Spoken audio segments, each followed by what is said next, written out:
Hey guys, Eddie St. Hilaire here, Team Full Team Captain, coming at you today with my X-1. Where do we go? We went X-1. We lost to KTM, and pretty much I played Shenron. My Shenron build was super spicy though. It wasn't like the regular Shenron Gogeta, which I guess everyone likes to play. It was something different. So as y'all know, let's start off. It's gonna be the Shenron leader. Oof! Shout out to Prismatic Defender. Nice shiny sleeve. Flip over. You got the actual Shenron guy. So first four cards of the deck are going to be the 4 Dragon Balls. I'm going to show you the Wombo combos later on, but 4 Dragon Balls are super necessary in this deck. Or 4 Dragon Raiders are super necessary. Then I play 4 regular Dragon Balls.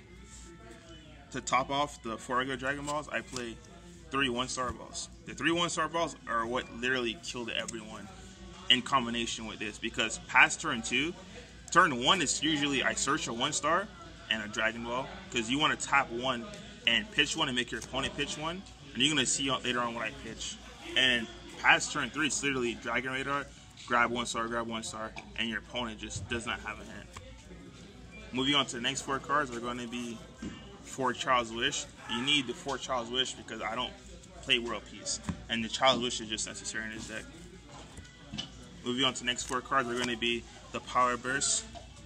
You need the Power Burst so you just don't get killed, like straight up. And the targets that I have for Power Burst are going to be the 3 commies, because if you get overrun by, like, it was team, so if you get overrun by like veggies or whatever it is, you get cleared the board.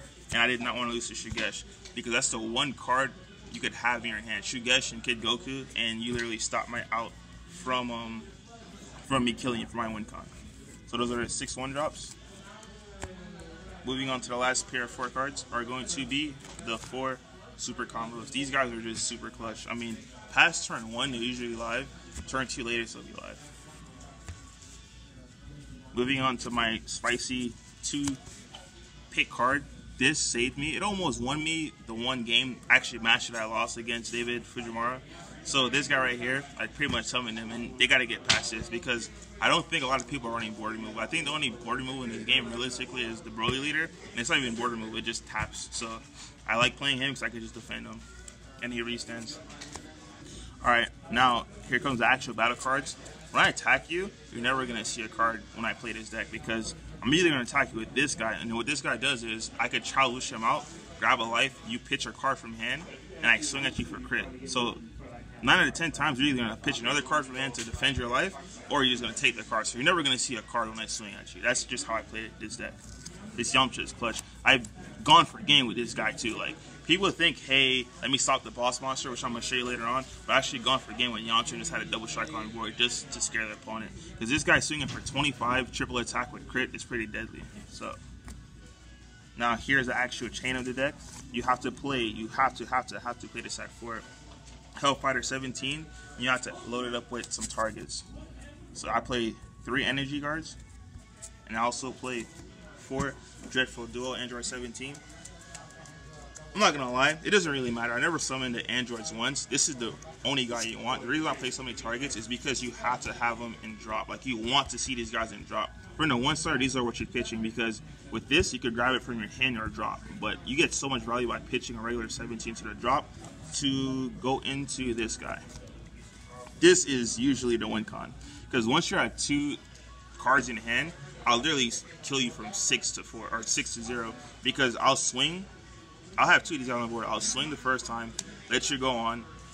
This is usually the second guy I have. I'll evolve over. I'll pick one from drop, put another one on board. So I'll have 2 of these guys and evolve them. So you'll pitch those 2 cards you just drew, or whatever 2 cards, and I'll give this guy triple attack, and I'll swing for the last 3, and you can't counter. So you're only gonna have 4 cards to stop 3 attacks, and this is double strike, and it can't be countered. So overall, this deck pretty much went undefeated. It lost 1 match to Dave Fujimura's, I think it was Red Blue Harugan. It was super close, but at the end he got me. And the only changes I would make, let me see. It's not really changes. I don't think I'd make any changes to the main deck, honestly.